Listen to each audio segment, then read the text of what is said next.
Bonjour et bon réveil, c'est le morning. Merci d'être avec nous. Voici les titres à la une de l'actualité.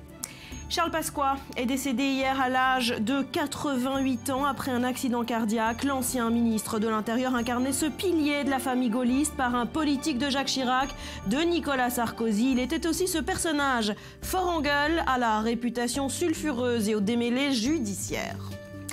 En Israël, on parle désormais d'une vague d'attentats, 6 attaques en 10 jours. Hier soir, un terroriste présumé a ouvert le feu sur 4 Israéliens aux environs de Shiloh en Cisjordanie. L'un d'entre eux est dans un état grave.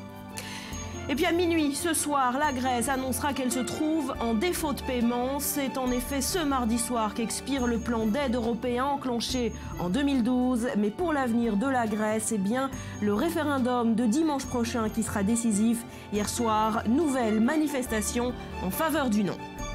Et puis à l'approche des vacances, votre été sera Airbnb ou ne sera pas. Cette start-up californienne atteint tous les records, levée de fonds astronomique, prise d'assaut de la ville de Paris. Dans certains quartiers, les utilisateurs Airbnb sont plus nombreux que les habitants. Enfin, on parlera également de cette série Coup de poing au cœur du Proche-Orient, conflit israélo-palestinien, immersion dans les services secrets et vengeance personnelle. C'est le cocktail explosif de cette série de la BBC qui a débarqué hier soir sur les écrans français.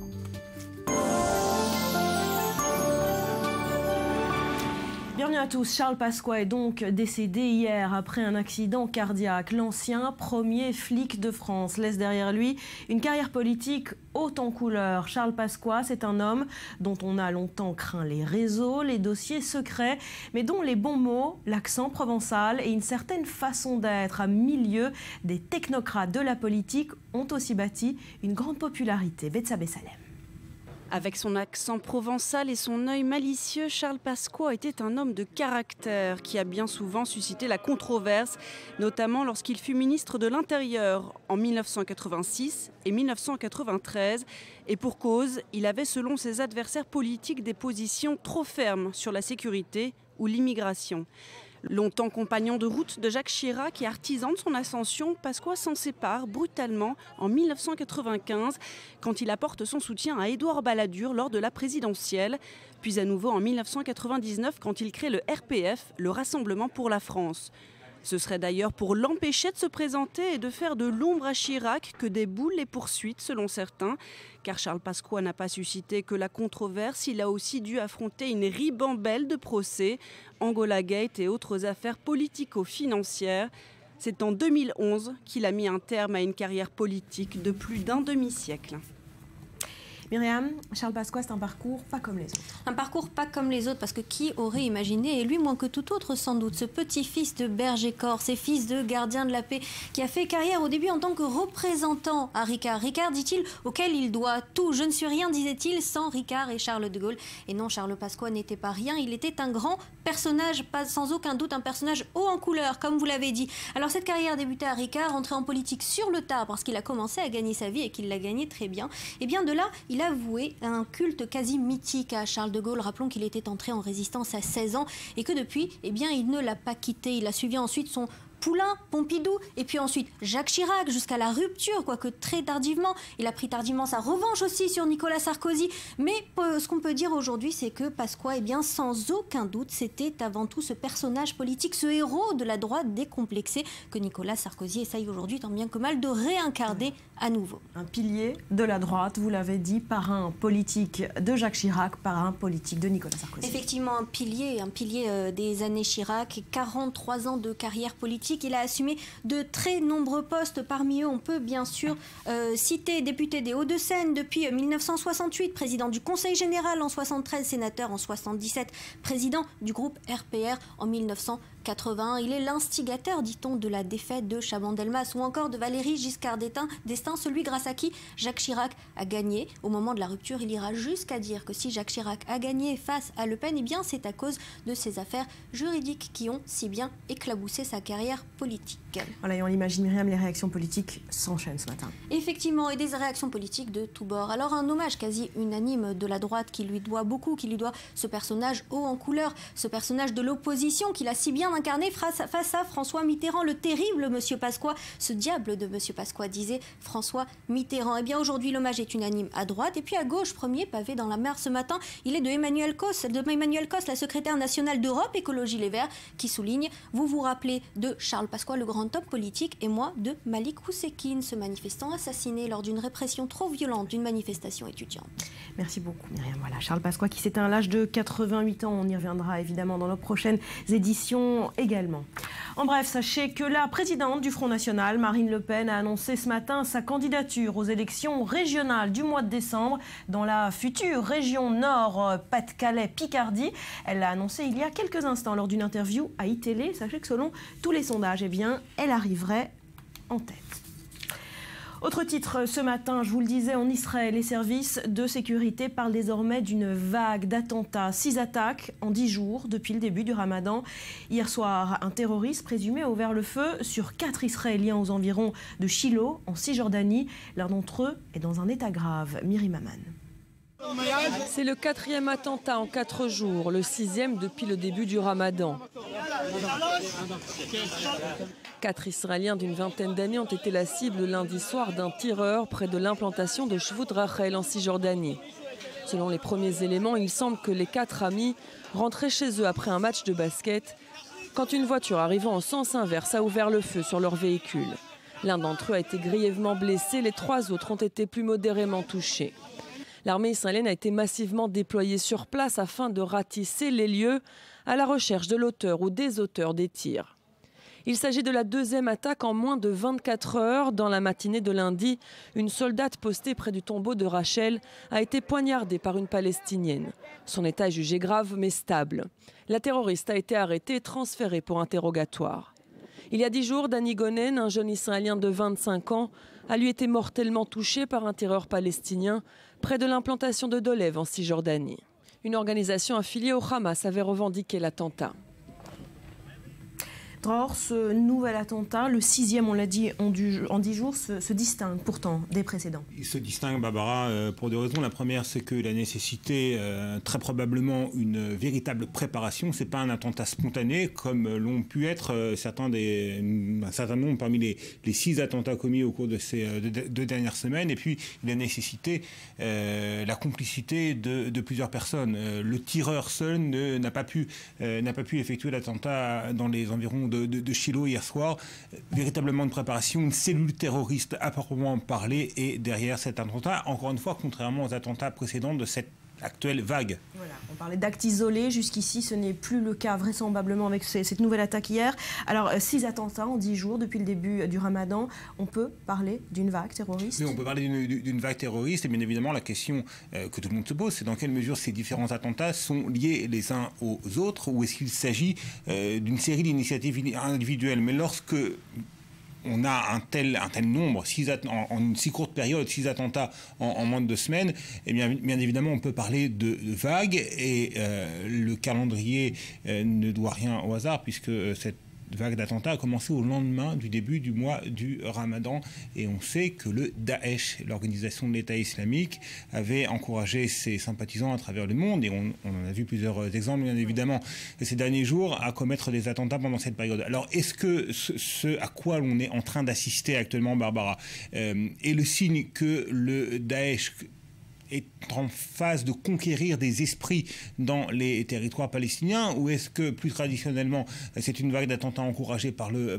Hamas? L'un des attentats d'ailleurs était revendiqué par le Hamas, celui qui a coûté la vie à Dani Gonen. Bien évidemment la question reste posée et paradoxalement la police de Jérusalem par exemple se félicite du fait que contrairement à l'an dernier, ce mois de Ramadan à Jérusalem semble relativement plus calme que l'an dernier. Merci Dror. Cette fournie des semaines durant d'Eurogroupe extraordinaire en sommet européen spécial. Et bien cette date du mardi 30 juin était brandie comme l'échéance fatidique. C'est ce soir à minuit qu'expire le plan d'aide européen enclenché en 2012 et que la Grèce sera en défaut de paiement. Mais vous le savez, cette échéance a été balayée par celle du 5 juillet, dimanche prochain, avec la tenue d'un référendum dans le pays. Et hier soir, des milliers de Grecs ont manifesté à Athènes et à Thessalonique dans le nord du pays en faveur du non. Il s'agit de la deuxième manifestation de soutien à la politique du gouvernement depuis l'annonce de l'organisation de ce vote populaire sur l'acceptation ou non des mesures d'austérité imposées par les créanciers de la Grèce. Alors dans le même temps, le Premier ministre Tsipras s'est à nouveau exprimé hier soir sur la tenue de ce référendum. Écoutez-le. La décision sera prise par le peuple grec. Si les Grecs veulent procéder à des mesures d'austérité, avec des plans d'austérité qui nous laissent dans l'incapacité de nous relever, d'avoir des milliers de jeunes qui partent pour l'étranger, un taux de chômage élevé et de nouveaux prêts, si cela est leur choix, nous le respecterons. Mais nous ne serons pas ceux qui permettront de le mettre en œuvre. Mais si les Grecs veulent prétendre à un avenir digne pour notre pays, alors nous le ferons tous ensemble. Le peuple grec détient le pouvoir entre ses mains. Et pour bien comprendre la situation, je vous propose ce retour en images sur les dernières infos à retenir sur cette crise grecque. Joseph Emmanuel. Les rideaux de fer des banques grecques sont fermés, les distributeurs de billets vides, seuls les reçus, à même le sol, témoignent de l'afflux qui avait lieu la veille. Les Grecs sont venus en masse retirer leur argent liquide. Ce lundi est le premier jour de contrôle des capitaux. Un contrôle décrété par un pays au bord du gouffre financier. Les Grecs sont donc encore un peu protégés, mais les Grecs sont terriblement inquiets. Les retraités sont nombreux à être arrivés trop tard pour sortir leur argent. Ils auraient dû donner tout l'argent aux retraités au lieu de garder l'argent dans les banques. Les retraités qui ont toujours payé leurs impôts se retrouvent sans argent, avec seulement 60 € par jour. Et aujourd'hui est un jour bien particulier, et pas seulement en Grèce. Les bourses mondiales étaient déjà prêtes à un lundi noir, effrayées par une contagion de la crise. Tokyo, Hong Kong et d'autres bourses asiatiques sont très nettement en baisse. En Europe, on n'échappe pas à la dégringolade. Ironie d'une situation inédite, seule la Grèce évite la chute, car sa bourse est restée fermée. Le camp des optimistes se réduit chaque jour un peu plus, mais existe toujours. Le patron de la Commission européenne a été jusqu'à tweeter la proposition des créanciers. En creux, il implore les électeurs de voter oui dimanche prochain. Un autre optimiste ne se résout pas à une sortie de la Grèce. Moi, il y a une chose que je veux dire d'emblée, c'est que la Grèce est un pays membre de la zone euro. Elle est toujours, la zone euro a 19 membres, pas 18, et elle doit le rester. Et l'enjeu est de taille. Nombreux sont les experts économiques à craindre une réaction en chaîne si la Grèce sortait de la monnaie commune. Une réaction qui pourrait toucher la France. Un conseil des ministres restreint consacré à cette crise a eu lieu. François Hollande regrette le choix des autorités grecques et rassure les Français. Aujourd'hui, l'économie française est robuste, bien plus robuste qu'il y a 4 ans, et elle n'a rien à craindre de ce qui pourrait se produire. Ce qui pourrait se produire, c'est la sortie de la Grèce de la zone euro. Une fenêtre grande ouverte à l'inconnu sur l'avenir du vivre ensemble européen. Les derniers sondages semblent pourtant montrer que les Grecs veulent rester. L'annonce du référendum de dimanche prochain a été pour eux un choc absolu. Tirant les conséquences de cet émoi, M. Tsipras est apparu dimanche soir à la télévision pour notamment inviter sa population à garder son sang-froid. Voilà, et si le défaut de paiement est annoncé pour ce soir minuit, eh bien de nombreuses questions restent ouvertes. Rudy, vous nous proposez ce matin de faire un peu d'ordre avec vos questions-réponses. Alors, première question, dans les faits, il se passe quoi ce soir à minuit 00? Eh bien, il ne va pas se passer grand-chose. Dans un premier temps, on l'a vu ce week-end, les banques sont déjà fermées pour éviter les retraits. Il y a eu 1 milliard d'euros de retirés ce week-end, mais on serait à minuit donc dans le cas d'un défaut de paiement. Ça veut dire tout simplement que c'est un défaut de paiement, mais ce n'est pas une faillite. Les administrations et les services publics vont continuer à fonctionner tant qu'il y aura un peu d'argent l'argent dans les tuyaux, mais dans quelques semaines, l'argent n'arrivera plus de l'Europe et du FMI. On pourrait se diriger vers donc une banqueroute, c'est-à-dire la faillite d'un État. C'est déjà arrivé. Conséquence pour les Grecs, une inflation record et un niveau de vie qui va encore baisser. Alors, on s'approcherait donc d'un scénario qui mènerait à une sortie de l'euro de la Grèce, mais est-ce que techniquement c'est possible pour un pays de sortir de la zone euro? Alors on le sait, on l'a répété, avant l'euro, les Grecs avaient la drachme et pourraient donc y retourner, même si les conséquences pourraient être dramatiques pour eux. Alors je viens d'en parler, banqueroute du pays, exclusion du marché bancaire mondial et donc inflation. Alors sachez que l'on peut quitter l'Union européenne, c'est prévu par le traité de Lisbonne, mais par contre aucun mécanisme n'a été prévu en cas de retrait de la zone euro. Ce serait donc une situation totalement inédite. Alors même si le gouvernement grec ne souhaite pas voir ce scénario se réaliser, il se murmure qu'un retour à la monnaie nationale serait envisagé depuis plusieurs mois des deux côtés. Alors, si Grexit il y a, combien cela coûterait aux contribuables européens, français? Alors, il faut savoir que la dette grecque, c'est 320 milliards au total. Et dans cette dette, les Européens ont prêté 142 milliards d'euros. Donc, en cas de Grexit, eh bien, la somme ne serait pas remboursée et donc coûterait à chaque Français 600 €. Autant dire, finalement, que les deux parties ont beaucoup à perdre. Alors, autre question, est-ce que la sortie de la Grèce de la zone euro fragiliserait l'avenir politique de l'Union européenne? Alors, il faut le rappeler, la Grèce peut sortir de l'euro en restant dans l'Union européenne, mais ce que l'on craint, c'est que la sortie de la Grèce crée quelque part un précédent et booste tous les eurosceptiques de par l'Europe, notamment en Angleterre. Comme l'a promis David Cameron, il y aura un référendum qui va avoir lieu dans quelques mois et les Britanniques vont se prononcer sur le fait de rester ou pas dans l'Union, et ce qui inquiète jusqu'à Washington, car le Royaume-Uni, si le Royaume-Uni sort de l'Europe, eh bien Washington perd un de ses plus précieux alliés dans l'Union européenne. Donc les conséquences diplomatiques, politiques pourraient être aussi dramatiques par la suite. Voilà, avec un effet domino. Dernière question, à qui la faute? Qui est responsable de cette crise? La Grèce ou la Troïka? Les deux, en général. Les Grecs, d'un côté, on le sait, ils n'ont pas eu une gestion sérieuse, ils ont maquillé les comptes publics, et de l'autre côté, la Troïka a mal évalué les conséquences de l'austérité qui a été demandée aux Grecs, une austérité qui n'est pas propice à la croissance, et ils ont peut-être été trop optimistes quant à la capacité grecque à rembourser et à se relever assez vite. Voilà qui est clair. Merci beaucoup, Rudy. Et puis, cette question à l'approche des vacances. Quel impact aura cette crise si votre destination cet été est la Grèce? Retrait de liquidités, prix des hôtels, élément de réponse signé Océane Nicole. Des prix attractifs et un beau temps assuré, la Grèce est l'une des destinations phares pour les touristes européens. Près de 17 millions de touristes sont attirés chaque année par ce pays méditerranéen et c'est l'un des plus visités du monde. Ce secteur d'activité est vital pour la Grèce car il représente 20% du PIB. Mais la crise économique que traverse actuellement le pays pourrait avoir des impacts sur le tourisme cet été. Les prix sont déjà cassés. La location d'un appartement de 60 mètres carrés à Athènes pour une semaine en août vous coûtera 180 €. Sur les mêmes périodes, les hôtels formule tout inclus avoisinent les 600 €. Les agences de voyage ne signalent aucun danger particulier pour séjourner en Grèce. Elles recommandent cependant de prévoir des liquidités afin de ne pas dépendre des distributeurs bancaires sur place. À noter que le tourisme grec est par ailleurs réticent au paiement par carte bleue. Près de 40% des recettes du secteur touristique ne sont en effet pas déclarées. La Grèce est donc toujours autant prisée et elle est même dans le top 3 des destinations pour les touristes français sur la période du mois de juillet. Aucune inquiétude à avoir. Si la Grèce devait sortir de la zone euro, cette mesure ne serait pas active avant quelques mois. La monnaie européenne restera donc utilisée cet été.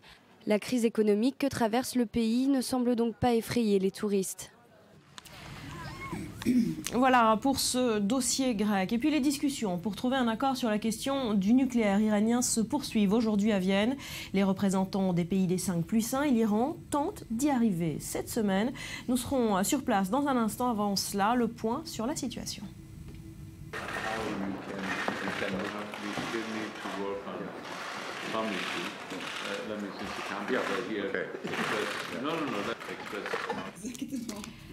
Voilà, et en direct depuis Vienne, nous retrouvons notre envoyée spéciale Léa Berdugo. Léa, bonjour. Où en sont les discussions ce matin? Est-ce qu'on avance?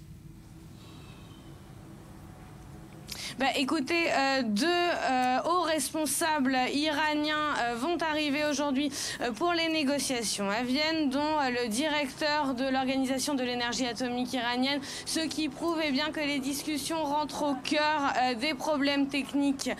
Aujourd'hui, des questions techniques qui vont être abordées tout au long de la journée. Alors, à noter également l'arrivée du ministre russe des Affaires étrangères, Sergueï Lavrov, ainsi que le grand retour du chef de la diplomatie iranienne, Mohammad Javad Zarif. Voilà, une des grandes questions à l'ordre du jour, ce sont les inspections des installations nucléaires. Est-ce que cette question est réglée ?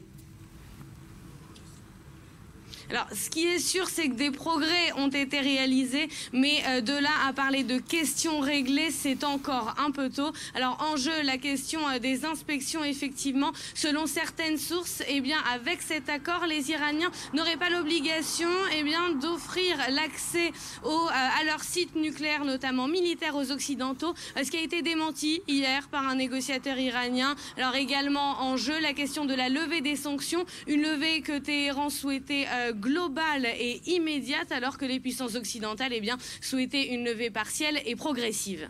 Voilà, pour finir, Léa, le délai de ces discussions ne cesse d'être repoussé.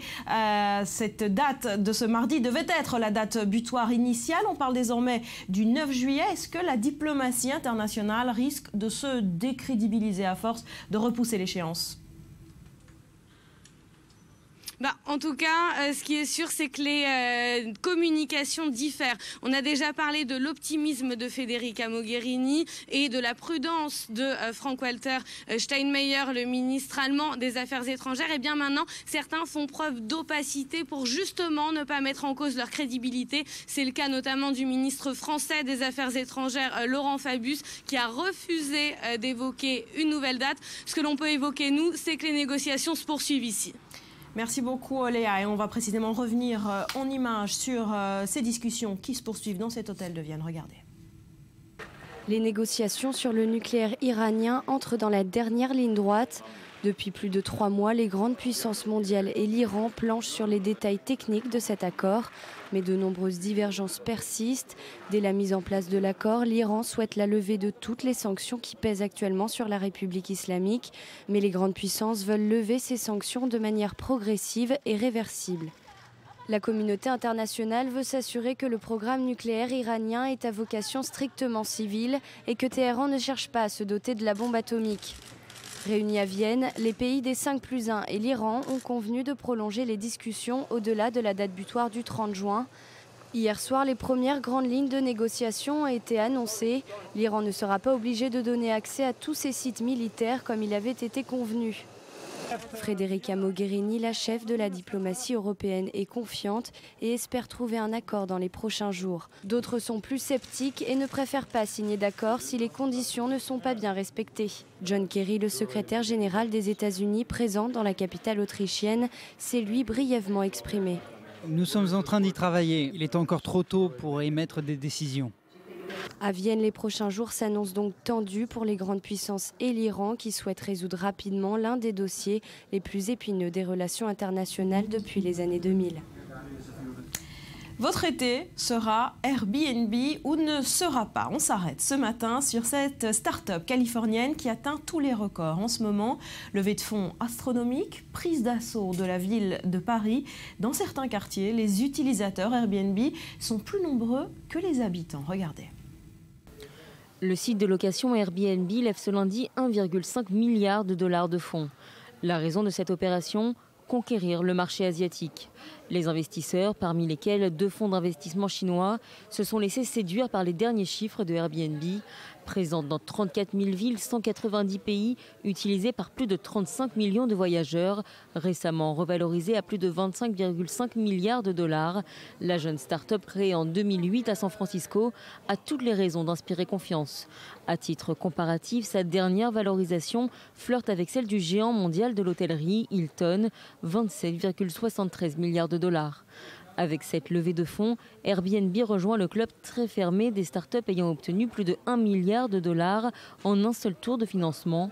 Un exploit déjà réalisé en 2011 par Facebook avec 1,5 milliard de dollars, puis par le géant chinois du e-commerce Alibaba.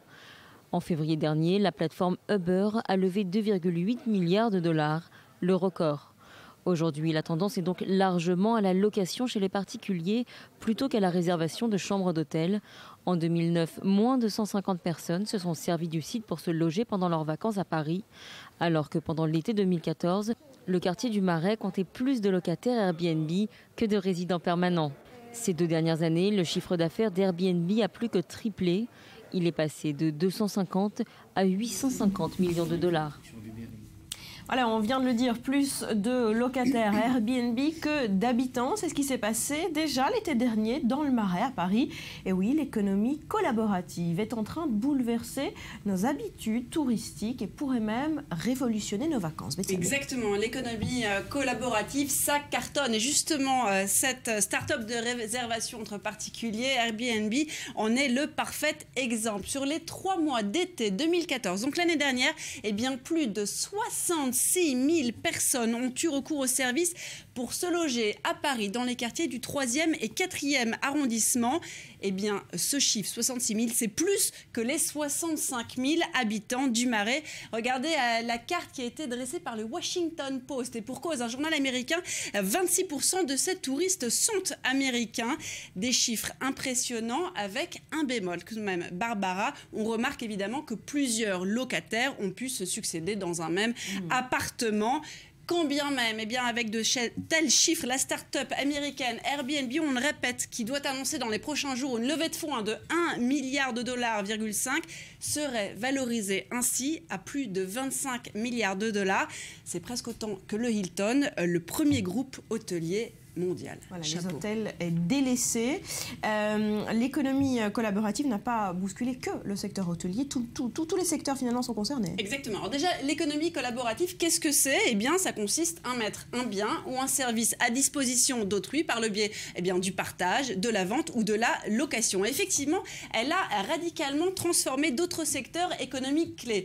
On l'a vu notamment en France avec Uber, donc dans le secteur des transports, et elle n'en finit pas de s'étendre, par exemple, aux bateaux, des vacances sur un bateau en quelques clics. Barbara, regardez.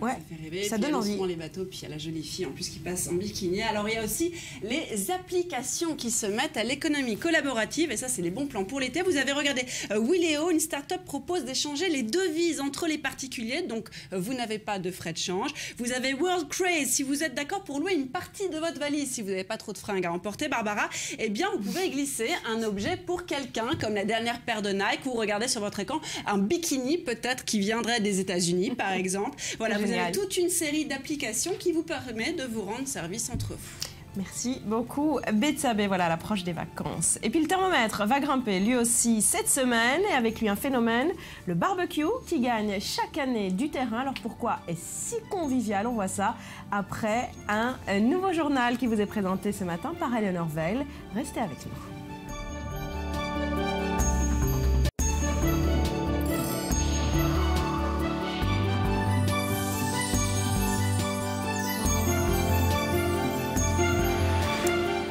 Sur le plateau du Morning, merci d'être avec nous. Direction l'Égypte à présent. Les témoins évoquent une attaque des plus spectaculaires, un véritable séisme. Le procureur général du pays, Hicham Barakat, est décédé hier des suites de ses blessures après avoir été visé dans un attentat à la bombe dans les rues du Caire. Julia Ganancia. L'étendue des dégâts laisse imaginer la violence de l'explosion. 5 voitures totalement détruites, les vitrines de plusieurs magasins explosées et du sang dans les rues. L'attaque visait le convoi du procureur général égyptien Hicham Barakat. Il est atteint par des bris de verre dus à l'explosion. Transporté à l'hôpital, il décède des suites de ses blessures. Sur place, les témoins sont sous le choc.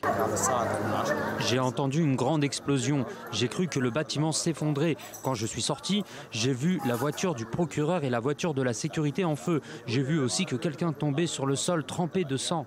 En tant que procureur général, Hicham Barakat a déféré devant la justice des milliers d'islamistes. Parmi eux, des centaines ont été condamnés à mort après la destitution par l'armée du président islamiste Mohamed Morsi en juillet 2013. Et le 21 mai, la branche égyptienne du groupe État islamique a appelé ses partisans à s'attaquer aux juges en riposte à la pendaison d'hommes reconnus coupables d'avoir mené des attaques au nom de l'organisation djihadiste qui sévit également en Syrie et en Irak. Deux pistes possibles car les ennemis du pouvoir militaire ne manquent pas. Allez, on revient à présent sur l'attentat en Isère, selfie macabre, radicalisation. L'enquête progresse sur Yacine Sali, mais ses aveux sèment le trouble quant à ses intentions. Privilégié au départ, le mobile terroriste est aujourd'hui atténué par le fait que Sali ait confessé de vives tensions avec son employeur. Le point, Julia Galantia. Derrière ces vitres, l'interrogatoire continue. Yacine Sali était-il animé par un sentiment de vengeance personnelle ou d'une véritable intention terroriste? Après avoir gardé le silence en garde à vue pendant plus de 24 heures, ce père de famille de 35 ans jette le trouble sur ses motivations profondes. Le principal suspect refuse d'être considéré comme un terroriste puisqu'il affirme avoir froidement décapité son employeur avant de jeter sa tête contre le grillage pour, je cite, frapper les esprits. Yacine Sali était connu des services de renseignement comme étant un islamiste radical depuis plus de 10 ans. Décapitation, banderole avec la profession musulmane et selfie macabre avec la tête de la victime envoyée à un homme connu comme étant enrôlé dans les rangs de l'organisation État islamique. Des éléments qui plaident pour un geste prémédité. Tout porte à croire que l'auteur présumé ait mis en scène son crime en s'inspirant des méthodes de l'État islamique. Et si c'était le code pénal qui tranchait, dans les textes, toute atteinte à la vie humaine ou dégradation de biens ayant pour but de troubler gravement l'ordre public par l'intimidation ou la terreur constitue un acte de terrorisme. À en juger par les réactions politiques et l'emballement médiatique de vendredi, l'action de Yacine Sali a bel et bien semé la terreur dans le pays. Et 4 jours après cet attentat, on s'arrête ce matin sur cette question. Qui sont les salafistes de France? Le gouvernement a-t-il pris la mesure de cette mouvance rigoriste de l'islam? Marine Le Pen a même demandé la fermeture en France des mosquées salafistes. Cyril, c'est un mot qu'on utilise souvent, mais ça veut dire quoi exactement? Oui, c'est un peu un mot galvaudé, un mot valise. Pour mieux comprendre ce qu'est le salafisme, il faut s'arrêter sur la terminologie du terme. En arabe, le mot salaf désigne l'ancêtre ou le prédécesseur, comprenez les premiers compagnons du prophète Mahomet, et c'est sur ces ancêtres que les salafistes veulent précisément calquer leur vision de l'islam, une vision qu'ils veulent, un islam originel, un islam des origines, à la genèse de l'islam, au fondement de l'islam, ce qui explique aussi pourquoi ce mouvement est souvent défini comme un mouvement fondamentaliste. C'est une lecture ultra-orthodoxe du Coran et une doctrine ultra-rigoriste de l'islam. Alors depuis quand cette mouvance a été implantée en France? Alors relativement récemment, on date à peu près aux années 90, l'apparition des premières cellules salafistes en France, notamment sous l'impulsion de l'Arabie Saoudite, qui veut faire concurrence aux frères musulmans. Riyad qui est d'ailleurs le berceau du salafisme, puisque les salafistes eux-mêmes se revendiquent d'un prédicateur salafiste, wahhabiste plutôt. Il s'appelle justement Mohamed Ibn Abdel Wahhab, il est saoudien, c'est un prédicateur du XVIIIe siècle. Et c'est lui qui a donné son nom donc au wahhabisme, le wahhabisme qui inspire aujourd'hui toutes les grandes mouvances salafistes du djihadisme sunnite. On parle de combien de salafistes exactement en France? Alors c'est un mouvement très minoritaire, on estime à peu près à 20 000 le nombre de salafistes en France, sur une communauté qui compte quand même 6 millions de membres, la communauté musulmane de France, et on estime, et ça c'est un fait intéressant, à 1/3 le nombre de salafistes français qui sont convertis, à l'image de ce Sébastien Younes, qui était, je vous le rappelle, donc le destinataire de ce macabre selfie envoyé par Yacine Sali, donc après son attentat terroriste. Et puis, un mot sur les mosquées, 2500 mosquées en France, eh bien seulement une centaine seraient d'obédience salafiste. Où sont-ils les salafistes? Alors je vous propose de regarder cette carte du salafisme français et on constate que les principaux fiefs du salafisme en France se trouvent à Marseille, dans l'agglomération lyonnaise évidemment, d'où est issu Yacine Salehi, en région parisienne ou encore à Lille. Voilà, dans les grandes villes.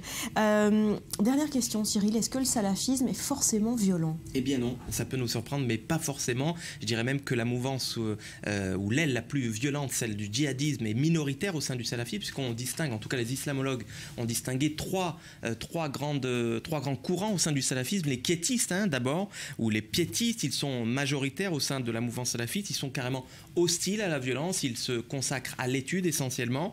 Les politiques qui ne sont pas hors du jeu électoral, qui acceptent le jeu électoral, qui acceptent de participer à la vie politique du pays. Et puis enfin, les djihadistes et les plus virulents, ceux qui passent à l'acte généralement, comme récemment à Sousse ou en Isère, ou en Syrie, en Irak, avec Al-Qaïda et Daesh, bien évidemment. Alors, merci Cyril. On va précisément se diriger vers Sousse. On revient donc sur cet attentat en Tunisie. Vous allez le voir, dans l'entourage du terroriste, eh bien, c'est l'incrédulité qui domine toujours, 4 jours après l'attentat terrible qui a fait 38 morts. Personne n'avait deviné quelles étaient les intentions de ce jeune homme jusqu'à la veille de l'attentat. Explication Myriam Aman. Gafour, petite ville dans la région de Siliana, dans le nord-ouest de la Tunisie. C'est ici qu'est né Seyfeddine Rezghi, l'auteur de l'attentat de Sousse. Les habitants du quartier sont sous le choc, tous décrivent un jeune homme sans histoire. Saïf était un bon gars, poli, tout le monde l'aimait bien. Il n'a jamais fait de mal à personne, il n'était pas religieux, ne portait pas la barbe, il était tout à fait normal et travaillait dans un café.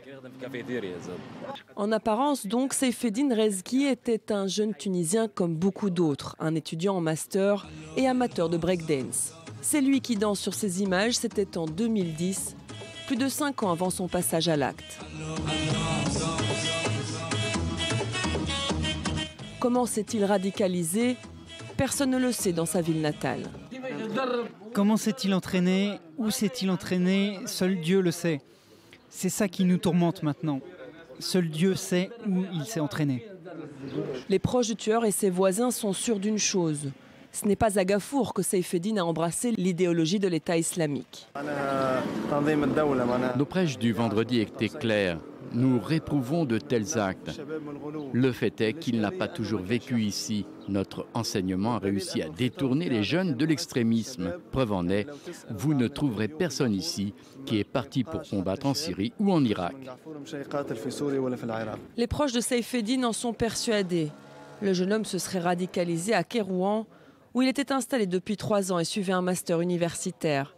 C'est là qu'il a fréquenté une mosquée salafiste et serait passé d'amateur de danse à terroriste responsable de la mort de 39 personnes. Et ces attentats interviennent à un moment qui n'est pas anodin. Il y a tout juste 1 an, eh bien, l'État islamique instaurait son califat sur les territoires dont il s'était emparé, en Syrie et en Irak. Depuis, ce groupe terroriste barbare a fait beaucoup parler de lui. Joseph Emmanuel. On l'appelle Daesh dans le monde arabe, État islamique en Occident, et il fête ses 1 an ce lundi. Daesh, une organisation armée, terroriste, à l'idéologie salafiste et djihadiste, les qualificatifs ne manquent pas pour définir le califat. Car il s'agit d'un califat. C'est en tout cas comme ça que le définissent ses dirigeants, comme au temps du prophète de l'islam, mais un très jeune califat. Proclamé le 29 juin 2014 sur les territoires irakiens et syriens passés sous contrôle de l'organisation, son essor a été considérable. Juste en Syrie, l'État islamique s'est emparé de la moitié du territoire depuis janvier 2014. Un essor rendu possible par les déstabilisations géopolitiques dues aux guerres irakiennes puis syriennes. Comme toutes les mouvances islamistes, Daesh est dirigé par un chef. Il s'appelle Abou Bakr al-Baghdadi. Il s'est attribué le titre de calife Ibrahim. Sous son commandement, une véritable armée. Selon les estimations, il serait entre 30 000 et 100 000 hommes, auxquels il faut ajouter une dizaine de milliers de combattants étrangers, principalement des pays du Golfe, mais également d'Europe, même de Chine. Daesh a une stratégie, instaurer une situation de chaos à travers des attaques de masse sur des minorités religieuses ou culturelles, mise en esclavage, destruction des structures étatiques pour finalement s'imposer comme la seule alternative et obtenir le soutien populaire. L'objectif n'est pas caché, internationaliser le conflit pour provoquer l'Occident à travers la politique du pire et des méthodes barbares comme la décapitation commise en France il y a quelques jours ou celle du journaliste James Foley il y a 1 an. Quand certains n'ont plus peur de parler de guerre de civilisation, Le président américain y voit, au lendemain de la première décapitation filmée, une mouvance sans lien avec la religion. L'État islamique ne représente aucune religion. Leurs victimes sont en grande majorité musulmanes et aucune religion ne prône le massacre d'innocents.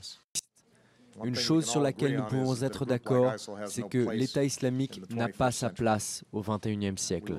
L'État islamique insiste lourdement sur le passé colonial de l'Europe pour présenter les musulmans comme les éternelles victimes d'un Occident violent et xénophobe. Aujourd'hui, Daesh est présent dans une dizaine de pays. La coalition internationale emmenée par les Américains ne suffit plus à enrayer la progression militaire des djihadistes. Les hommes en noir ont déjà jeté les bases institutionnelles d'un véritable État, structure de gouvernement, personnalité dirigeante bien définie, levée de l'impôt, exploitation pétrolière, contrebande d'œuvres d'art. Daesh a même été jusqu'à frapper sa propre monnaie. Une année de conquête, d'atrocités commises sur des hommes, des femmes, des vieillards et des enfants. Une année pour se structurer et asseoir son pouvoir. Mais la plupart des autorités religieuses musulmanes dans le monde ne reconnaissent pas le califat. Le grand moufti d'Arabie Saoudite va même jusqu'à considérer l'État islamique comme l'ennemi principal de l'islam, quand certains voient dans le royaume saoudien un Daesh qui a réussi.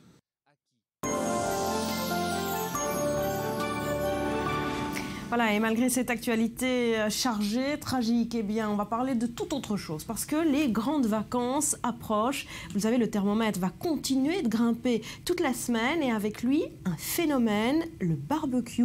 Le barbecue qui gagne du terrain chaque année. Betsabé, le week-end dernier, la Camargue a même accueilli son championnat de France du barbecue. Et vous savez quoi, c'était même la 3e édition, Barbara. Et oui, un barbecue décidément populaire et pour cause. L'animateur de télé Julien Courbet devrait présenter un concours de barbecue, et oui, sur la chaîne D8. Et preuve que les Français sont fans, et bien ce serait leur loisir de plein air préféré. Chiffre à l'appui, 75% des Français, pour les beaux jours, déclarent pratiquer le barbecue. C'est une source camping-gaz, et ce, toutes catégories confondues. Catégories qu'on retrouvait justement ce week-end donc au Sainte-Marie-de-la-Mer en Camargue. Bœuf, poulet, porc, poisson, agneau, taureau de Camargue et ses légumes, 300 participants qui se battaient pour la maîtrise parfaite de la cuisson, donc au charbon. Vous avez une préférence, Cyril ? Oui. Vous êtes plutôt agneau ou bœuf ? Côtelette, moi. Mais le problème, c'est qu'en France, on ne peut pas faire du barbecue n'importe où, c'est assez réglementé. Exactement. Contrairement à Israël. Voilà, voilà, c'est le sport national, mais ça marche, hein, le barbecue, ça plaît, le barbecue, voilà, synonyme de convivialité, parce que finalement, c'est bien plus que de la cuisson. Exactement, vous avez tout compris, c'est une façon de recréer en fait du lien social, le lien social qui était un petit peu perdu pendant l'année. On cuisine... Du lien saucisse. aussi accessoirement, on cuisine les uns pour les autres, on se fait plaisir, on se nourrit, on envoie pour une fois des ondes savoureuses à ses voisins, ça change de la sono et du marteau, et tout ça en s'amusant, car en plus on sort de plus en plus de la traditionnelle chipolata, de la bonne vieille merguez, on se dirige vers des repas plus fantaisistes, bref, on prend de la liberté avec son barbecue, voire on se met au barbecue bonne santé. Et oui, Cyril, à la quarantaine venue, on se surveille, par exemple, on peut substituer le poisson à la viande, et oui, le poisson c'est parfait pour les grillades. Sardine, c'est magnifique. Exactement. Alors, les sardines, vous prenez le poisson le plus gras, mais c'est pas grave. Vous pouvez prendre aussi des poissons blancs. Ça marche. C'est riche en protéines. C'est renommé pour ses acides gras oméga 3 qui stimulent l'activité cérébrale. Et oui, en plus, vous serez plus intelligent à la rentrée. Autre exemple d'un barbecue bonne santé, eh bien, substituer la moutarde à la mayonnaise. La mayonnaise, c'est beaucoup trop gras. La moutarde, c'est très pauvre en lipides. Et puis, c'est délicieux. Et puis, pour le dessert, vous pouvez opter, quand les braises du barbecue se refroidissent, vous pouvez mettre les fruits pour... Non, pas le chocolat, justement. Vous coupez une banane et puis vous mettez du chocolat, une tablette de chocolat. C'est magnifique. Optez pour les fruits cuits. Alors, vous oubliez les bananes et le chocolat, mais les fruits cuits sur les braises du barbecue. Donc, c'est excellent. Des prunes, des pommes. Voilà, une petite compote en dessert, façon barbecue. Alors, façon vous avez des conseils pour l'achat du barbecue? Alors, à vérifier avant votre achat, un fond de cuve amovible, et non, ce n'est pas une contrepétrie, faciliterait le nettoyage des graisses accumulées au fond du barbecue. Les poignées en plastique ou en bois qui sont situées plutôt sur le côté du couvert plutôt qu'à l'avant, puisque ça limite le risque de brûlure. Attention à vos petites mains. Évitez aussi les grilles de barbecue pourvues de traverses. Et oui, la saleté s'y accumule, hein. C'est un peu ragoûtant, ça marche en été, mais l'été d'après, on n'est pas ravis. Et puis enfin, pour faire cuire du riz ou rissoler des petites pommes de terre sur le côté, le brûleur latéral peut s'avérer utile. Pas pour le bikini, par contre. Merci beaucoup, Betsabe. Voilà, vous nous avez donné envie. À suivre après un nouveau journal, on parlera de cette série Coup de poing au cœur du Proche-Orient. On y parle conflit israélo-palestinien, immersion dans les services secrets. C'est une série de la BBC qui a débarqué sur les écrans français hier soir. Les images après un journal qui vous est présenté ce matin par Elle Dorveil.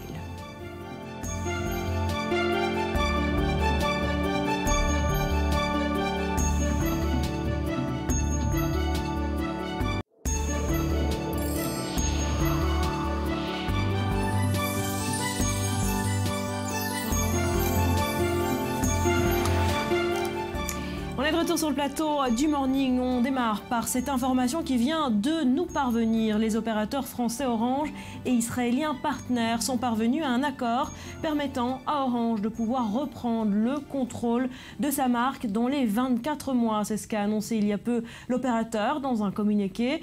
Une opération qui met donc fin à la récente polémique. Cet accord permet à Orange de récupérer l'usage de sa marque au maximum dans les 24 mois contre 90 millions d'euros, alors que le contrat prévoyait que son partenaire israélien en bénéficie jusqu'à 2025. Voilà pour cette information. Et puis Israël a accepté de libérer la nuit dernière un prisonnier palestinien en grève de la faim. Ce détenu arrêté il y a un an lors de l'enquête sur l'enlèvement des 3 adolescents israéliens avait cessé de se nourrir depuis 56 jours et son état venait de se dégrader sérieusement. Les autorités israéliennes ont donc finalement cédé. Maxime Pérez. 56 jours, le prisonnier palestinien Khader Adnan a mis fin à une longue grève de la faim, Israël ayant accepté de le libérer. Voici les dernières images de ce membre du djihad islamique, assis sur un fauteuil roulant et entouré par ses proches à l'hôpital de Safed, où il avait été récemment transféré dans un état qualifié de critique. Khader Adnan, 37 ans, officiellement boulanger dans la ville palestinienne de Jenin, avait été arrêté pour la 10e fois l'été dernier, en marge de l'opération Gardien de nos frères, lancée après la capture de 3 jeunes adolescents israéliens dans le Gush Etzion. Ancien porte-parole du djihad islamique en Cisjordanie, Khader Adnan était suspecté d'implication dans des activités terroristes. Ses propos, ici tenus en octobre 2007, ne laissent aucune place à l'ambiguïté. Aux brigades de Jérusalem, faites trembler la terre. Qui parmi vous se nomme Assa Abou Zaïd? Qui parmi vous sera le prochain kamikaze? Qui parmi vous portera la prochaine ceinture d'explosifs? Qui parmi vous aura son corps déchiqueté en 1000 morceaux? Incarcéré en détention administrative, Khader Adnan a vite incarné ce que les Palestiniens nomment les estomacs vides. En écho à sa grève de la faim, des dizaines de manifestations ont été organisées en son nom en Cisjordanie, comme ici devant la prison au Fer, ou encore devant le dôme du Rocher à Jérusalem. Un symbole même à l'étranger, comme ici en Grande-Bretagne, où le nom de Khader Adnan a alimenté l'activisme d'organisations pro-palestiniennes. Ces derniers jours, depuis Gaza, le djihad islamique avait mis en garde Israël au sujet de l'état de santé de son prisonnier. Sa mort, avait prévenu l'organisation terroriste, entraînera la rupture du cessez-le-feu en vigueur depuis le 27 août dernier. Dans un communiqué, le ministère de la Défense israélien a rappelé que la libération d'Adnan n'était pas un gage d'immunité, sous-entendant qu'il pourrait être de nouveau arrêté. Mais dans les faits, Israël a choisi l'apaisement à Gaza et a peut-être évité une probable escalade. Et on en vient à cette série télé au cœur du Proche-Orient, le conflit israélo-palestinien, une intrusion des services secrets et quelques vengeances personnelles sont entremêlées dans ce thriller britannique diffusé pour la première fois hier en France. Alors ça s'appelle The Honorable Woman. Dror, vous avez les images et selon toutes les critiques, c'est un succès. Oui, selon toutes les critiques, d'un point de vue strictement artistique, c'est une réussite. Alors, on va s'interroger par la suite peut-être sur la manière dont cette série perçoit le conflit israélo-palestinien, mais je vous propose d'en voir les premières images. Il y a ce qu'elle défend. Discuter, échanger, se comprendre. Et ce qu'elle tolère. Oh, tu crois que ton titre de baronne va te protéger, c'est ça, hein?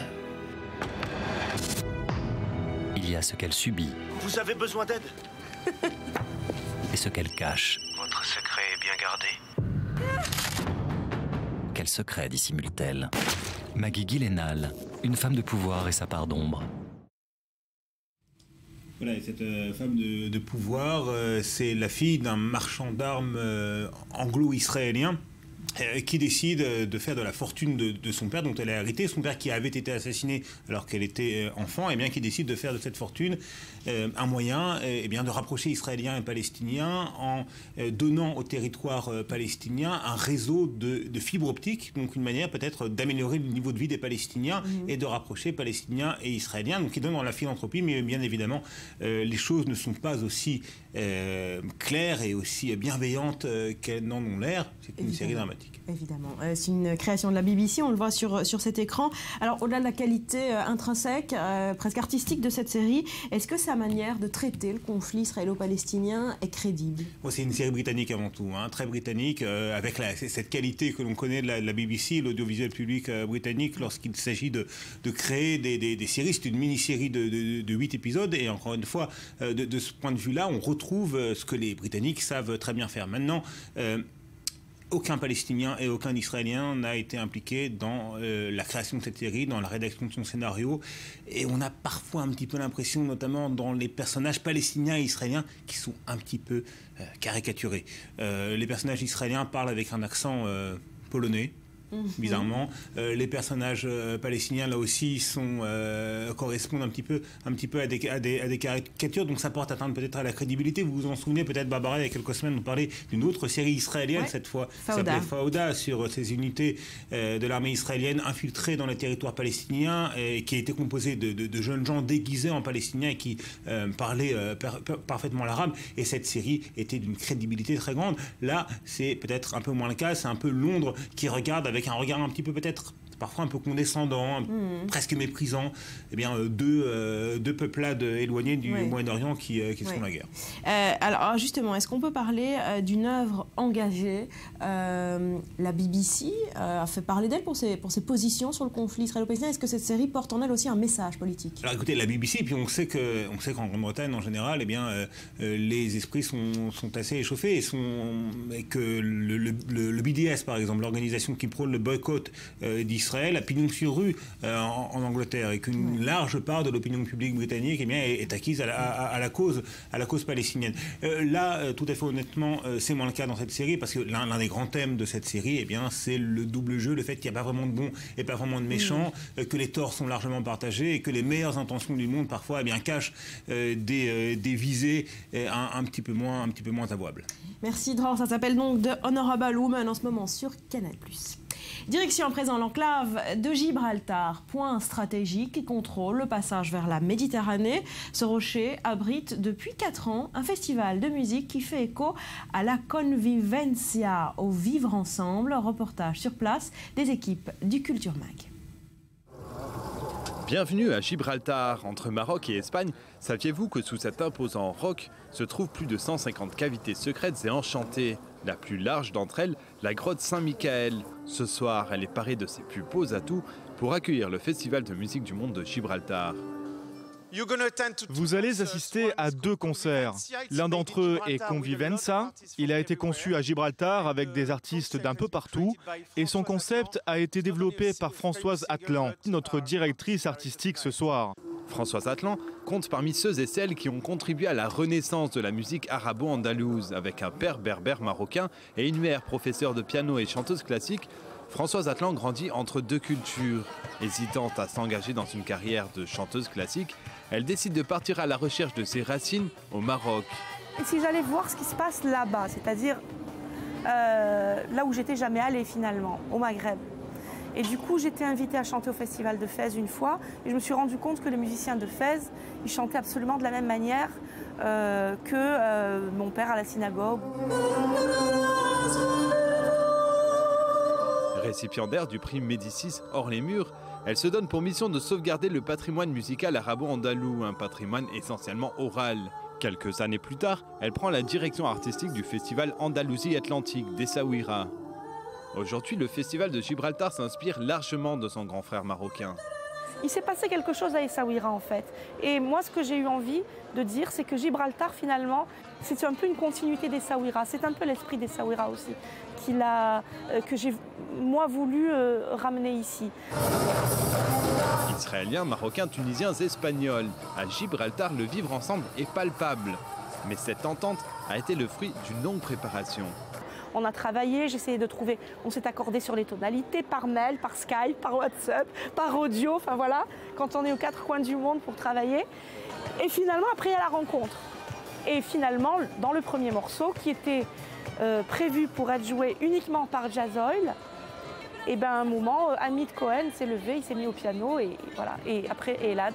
Et c'était magnifique, c'est-à-dire que la convivencia, elle a commencé toute seule.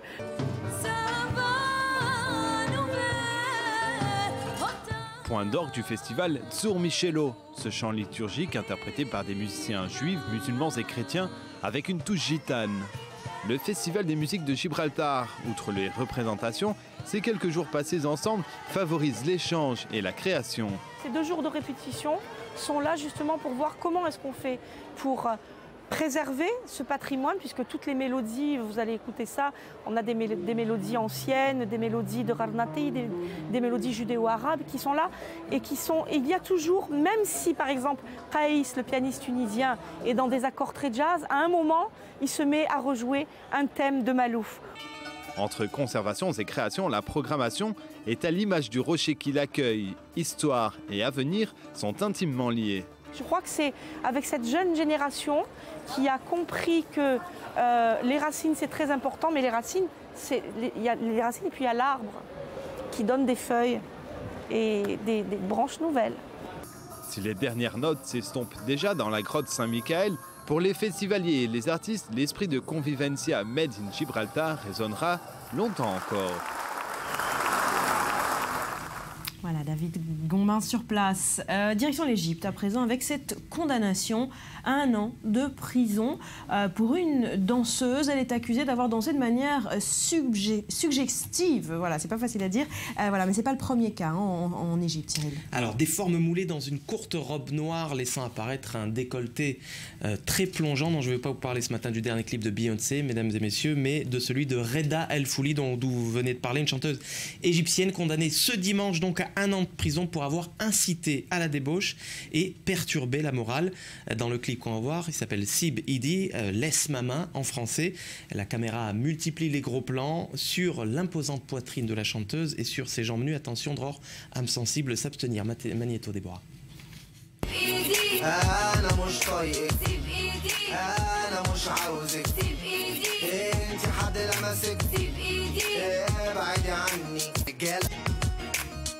الود واقف عالباب فاكر نفسه عمرو دياب الود واقف عالباب فاكر نفسه عمرو دياب هو انت فاكرنا اصحاب ده انت اخرك بواب سيب ايدي سيب ايدي سيب ايدي. Voilà. Suggestif, c'est le mot, mais est-ce que ça un vaut peu la prison? Eh ben peut-être pas. En tout cas, le 25 mai dernier, la chanteuse a été arrêtée. C'était quelques jours après la diffusion du clip sur YouTube. Alors, elle n'est pas la seule à avoir écopé d'1 an de prison. Le caméraman, pardon, d'abord, responsable des méfaits, a écopé lui aussi d'1 an de prison. Et puis, le réalisateur de la vidéo qui danse et qui chante dans le clip et qui est aussi le compagnon de la chanteuse, a lui aussi écopé d'1 an de prison. Il a été jugé par contumace parce que lui a pris la fuite, c'est déjà vers l'étranger. Voilà, ça rigole pas en Égypte. Et on l'a dit, cette affaire n'est pas sans rappeler celle de Safinaz. C'est une danseuse du ventre qui a écopé elle aussi une peine de prison. Et c'était en avril dernier. Elle avait écopé de 6 mois de prison pour profanation du drapeau égyptien. La célèbre danseuse du ventre arménienne avait été condamnée pour avoir dansé, porté un costume aux couleurs du drapeau national. C'était lors d'une représentation en 2013. Voilà donc les droits des femmes bafoués et une grande sévérité de la justice égyptienne. On a les images de cette danseuse du ventre? Alors je crois qu'on a les images, oui, enfin c'est des images sans musique, mais on peut les regarder, on peut les apercevoir ensemble. Je crois qu'elles sont sans images, elles sont sans musique. Mais on va les regarder, voilà. Alors c'était ça. L'étendard, voilà, le drapeau égyptien porté donc par Safinaz, une danseuse du ventre arménienne qui est très connue pour avoir participé notamment à un bon nombre de films égyptiens et participé à de grands événements, de célébrations familiales de personnalités publiques en Égypte. Voilà, alors c'est assez étonnant. Oui,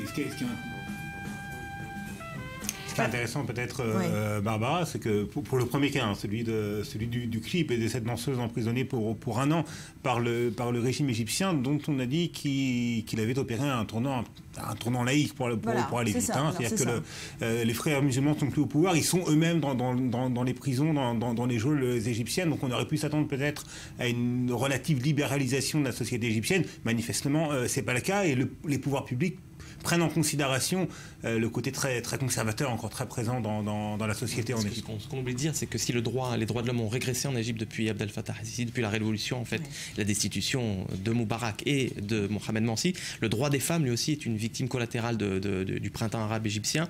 99% des femmes ont avoué avoir été victimes d'harcèlement sexuel. Pour ne citer que cet exemple, c'est un chiffre qui fait froid dans le dos. Et puis pour citer une journaliste égyptienne qui vient de sortir un livre, elle s'appelle Mona El-Tahawi, elle vient de publier Foulard et Hymen, pourquoi le Moyen-Orient doit faire sa révolution sexuelle. Eh bien, elle nous dit que l'Égypte s'est débarrassée effectivement de Hosni Moubarak à la présidence de l'Égypte, mais elle doit à présent s'en débarrasser dans les chambres à coucher. Voilà, terrible situation pour les femmes en Égypte. Merci Cyril. À suivre, le sexe, tabou, jusque dans les ordres du ministère de la Culture. Cette fois en France, Love de Gaspard Noé. Nombreuses scènes de sexe non simulées créent la polémique. On en parle juste après un nouveau journal avec Hélène Orveil.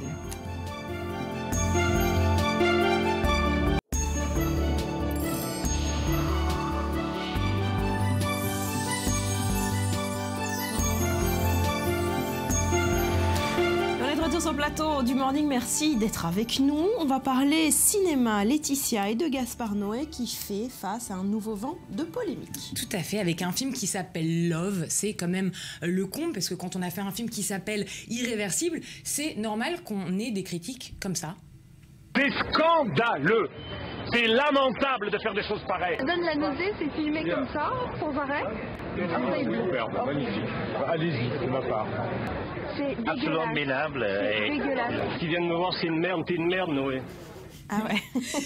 Voilà, mais quand on fait un film qui s'appelle Love et qu'on se prend la ministre de la Culture, le monde du X sur le dos, ça doit être plutôt difficile à comprendre. Love, c'est un film, un mélodrame contemporain en 3D qui a plusieurs scènes de sexe cru, trop cru, vraiment trop cru selon Fleur Pellerin qui, alors que la commission de classification avait recommandé une interdiction au moins de 16 ans, voudrait remonter cette interdiction au moins de 18 ans.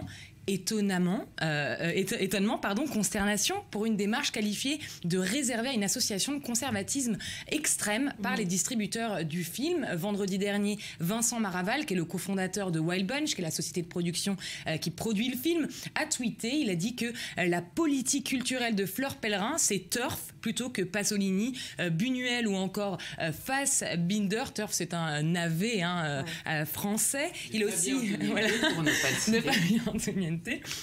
Avant d'ajouter que nos ados sont donc condamnés à découvrir le sexe sur Internet à travers des athlètes bodybuildés, tatoués et rasés qui se croient au JO. Alors, on l'a bien compris, le ministère de la Culture anticipe les réclamations de certaines associations, dont l'association Promouvoir, qui est une organisation catholique extrêmement stricte.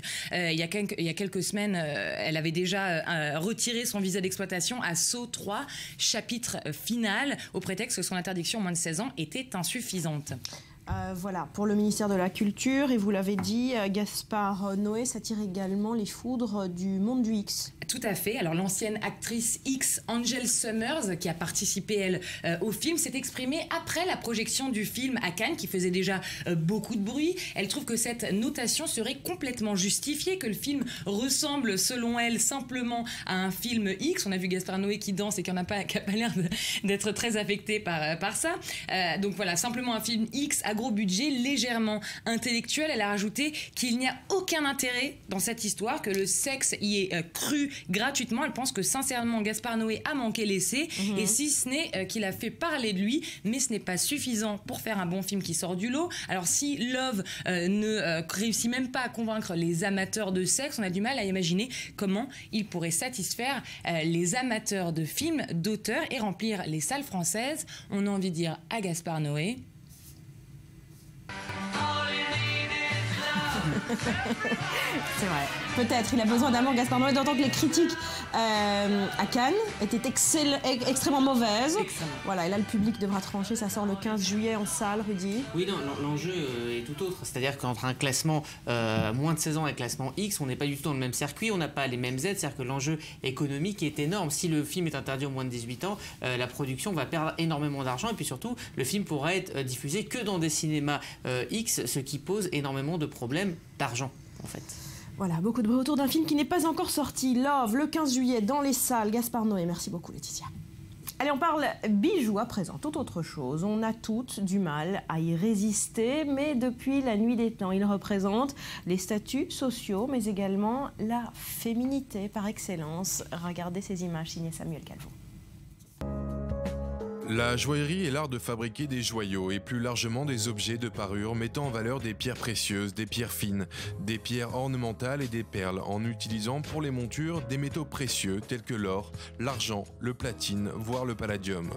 À l'âge de pierre déjà, l'homme préhistorique éprouvait une certaine satisfaction à se parer d'objets. Plus tard, quand les métaux firent leur apparition, l'homme ne se contenta plus d'ornements aussi simples et vers la fin de l'âge de bronze, ce métal rare encore chez quelques peuples éloignés servit pour la confection des objets de parure. Au XVIIe siècle, on vit l'apparition de pierres précieuses, des perles et des diamants. Les Orientaux en général éprouvent la plus vive passion pour les parures. Chinois, Tibétains, Hindous, Siamois, Cambodgiens, Arabes, Persans, Tunisiens, Turcs, tous à l'exception des Japonais font usage des bagues, des pendants d'oreilles, des broches, des colliers, des bracelets, dans la fabrication desquels ils déploient souvent un luxe extraordinaire. La joaillerie consiste à mettre en scène des pierres sur un support de métal précieux. Les objets réalisés prennent la forme de bagues, colliers, pendentifs, boucles d'oreilles, diadèmes, couronnes et tout autre objet exigeant l'utilisation d'importantes quantités de pierres. Trônes, statues, automates, œuvres de Fabergé et autres. De tout temps, des pierrettes ont été utilisées pour la réalisation de parures et objets d'ornement précieux. En France, la joaillerie à proprement parler naît réellement à l'époque de Louis XIII.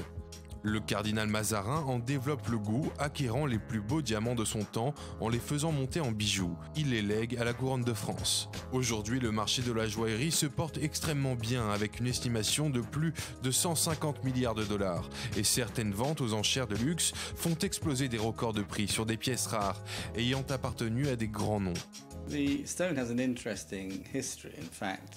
La pierre a une histoire intéressante. L'Institut de gémologie d'Amérique l'a appelé le diamant historique. Un de ses anciens propriétaires fut la riche héritière et philanthrope américaine Huguette Clark, qui est décédée en 2007 à l'âge de 105 ans. Selon le manuscrit de la GIA, il aurait également appartenu à la princesse Mathilde Bonaparte.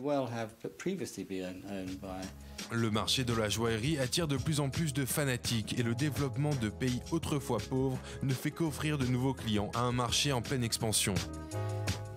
Allez, on va parler de télévision à présent. D'abord, on va parler, dans un instant, on va parler d'une caméra cachée de très mauvais goût. Rudy, mais avant cela, un hommage à Alain de Greef, cet homme de télévision s'est éteint cette nuit à l'âge de 68 ans. Oui, c'est un très grand monsieur de la télévision qui nous a quittés hier. Alain de Greef, cofondateur et directeur des programmes de Canal, de la création de la chaîne dans les années 80 jusqu'en 2001, a succombé à un cancer. Alors on doit à ce grand créatif des émissions comme Les Enfants du Rock sur Antenne 2, puis sur Canal Nulle Part Ailleurs, Groland ou encore les Guignols qui évidemment ont rendu hommage sur Twitter hier avec ce tweet à Ciao Alain, tout simplement, dit la marionnette de PPD, Alain de Greef. C'est tout simplement celui qui a insufflé ce qu'on appelle encore aujourd'hui l'esprit Canal, c'est-à-dire une télévision faite d'audace, d'irrévérence, d'intelligence. Et voilà, il se battait contre un cancer et c'est toute une génération d'enfants de la télé qui se sent orphelin ce matin. Voilà, et puis la télé de potes, la télé des bandes qui rigolent ensemble, voilà, ça fait beaucoup de chemin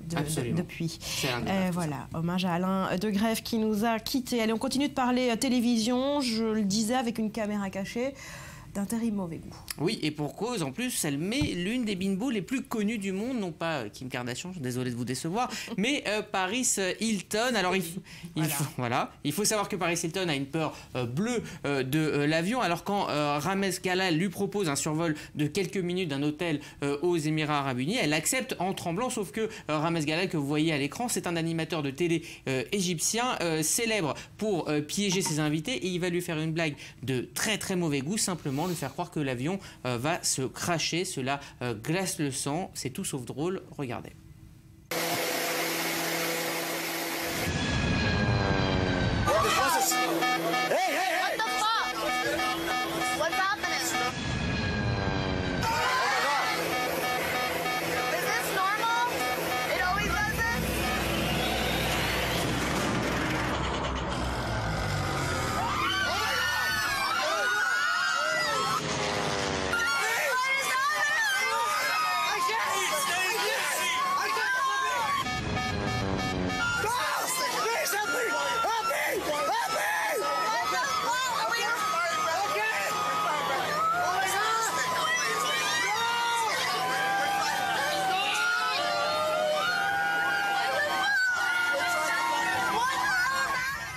Voilà. Oh mon Dieu. Oui, le supplice va durer de très longues minutes et alors il y aura des comédiens qui vont se jeter de l'avion, évidemment ils ont un parachute mais elle va penser que des gens se jettent vraiment de l'avion. Bref, c'est un moment d'horreur qui fait la fierté de cet animateur, star spécialiste des canulars de mauvais goût. Alors Paris Hilton, évidemment, n'a pas du tout apprécié, elle l'a fait savoir ensuite sur Twitter et les internautes, les fans et même les gens qui ne sont pas fans de Paris Hilton ont dénoncé cette vidéo. Depuis, est-ce qu'il a pris conscience du mauvais goût de ce canular? Absolument pas, il en est très fier et il n'a aucune limite. Alors si on remonte dans sa carrière, on lui doit par exemple cet autre canular d'un goût tout aussi douteux dans lequel il simule là une prise d'otage en plein désert dans un bus et là c'est pareil, il y a des armes, c'est absolument glaçant. On voit cette femme totalement terrorisée et ça dure de très longues minutes. Alors à noter que ce genre de canular a le vent en poupe en ce moment. À noter qu'en Algérie, une série du même genre qui s'appelle Otage est en ce moment diffusée pendant la période du Ramadan, qui est une période télévisuelle très forte. Alors le principe, on regarde beaucoup la télé pendant le Ramadan. Absolument, en famille en plus, et donc le principe est tout aussi glauque, faire croire à la victime qu'elle a été enlevée par des terroristes. C'est un concept qui n'est pas du goût du gouvernement algérien, qui a émis un avertissement aux chaînes de télévision en leur disant d'éviter ce genre de violence à la télévision aux heures de grandes écoutes. Évidemment. Merci beaucoup, Rudy. Je trouve ça absolument ignoble. Tout à fait d'accord. Je pense que tout le monde est d'accord. Tout le monde est d'accord. Non, il y en a dans la rédaction qui trouvait ça drôle. C'est vrai? Ouais, je donnerai les noms. Mais ça marche? Hein? ça marche? Ah oui, ça marche, évidemment. Et on en parle dans le monde entier. Merci beaucoup, Rudy. Allez, de la musique au programme également avec ce portrait de Ravid Kalani. C'est le leader du groupe Yemen Blues, c'est un Israélien. Et il est aussi adoré dans son pays que par ses voisins arabes, David Gombin et Ranchnek. C'est un moment rare et même un peu utopique en Israël. Nous sommes au Wonder Bar, un haut lieu de la vie nocturne de la ville portuaire de Haïfa. Cette ville a beau être la plus tolérante du pays, lorsque juifs et arabes se réunissent pour écouter ensemble de la musique, ça reste un événement. Le line-up de Yemen Blues est dès le départ orienté vers le public présent ce soir. Je suis sûr qu'ils apprécieront les chansons du nouvel album. Ça va être super. Déjà la dernière fois, c'était la folie. Voici Yemen Blues, mené avec tonus par le charismatique Ravid Kalani. Avec ses titres chantés en arabe yéménite, il n'a pas de mal à enthousiasmer le public.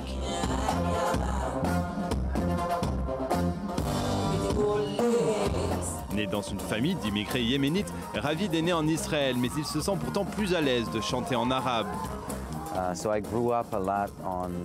J'ai grandi avec énormément de traditions yéménites, des prières et des chansons. Et même si j'ai parlé l'hébreu toute ma vie et que mon père ne m'a jamais parlé en arabe, chanter en arabe est bien plus naturel pour moi que de chanter dans ma propre langue.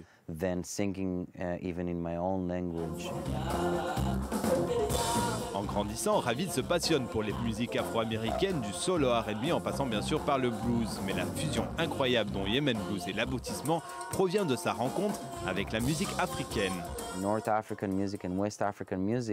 La musique nord-africaine et ouest-africaine m'ont vraiment changé l'esprit. En fait, elles m'ont ouvert les yeux sur le monde musical, mon monde musical.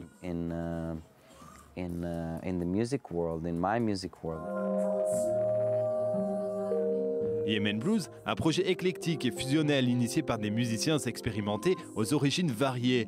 Une variété que l'on ressent dans ses sonorités, sans que l'on puisse en définir le genre. Surtout avec Yemen Blues, il n'y a aucune règle pour faire de la musique. Il y a les personnes centrales au développement du son de Yemen Blues, Itamar Dohari, Ronnie Ivrin, Shanir Blumenkranz, de New York, de l'Uruguay, de Tel Aviv. On est vraiment de partout. Et ces musiciens apportent leur propre vie, leur propre expérience et leurs propres influences dans la musique. L'un des personnages clés de Yemen Blues, c'est le célèbre bassiste et oudiste de jazz Omer Avital qui a apporté ses arrangements musicaux. Sur ce deuxième album, c'est avec un chanteur encore plus étonnant que Ravid collabore, le rappeur français Oxmo Puccino. Il est très spirituel, il apporte de vraies émotions et un véritable espoir à tout moment. 2015, une triste année pour le Yémen. La guerre civile et les raids saoudiens qui touchent le pays n'ont pas laissé Ravid insensible. Quelqu'un m'a écrit sur Facebook « Nous sommes sous attaque de 5 pays différents et on est vraiment perdus, très attristés par la situation. On a besoin d'espoir. »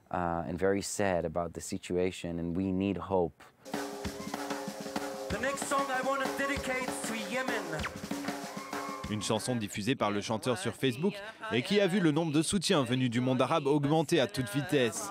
Le rêve d'unité de Ravid serait peut-être bien en train de se réaliser.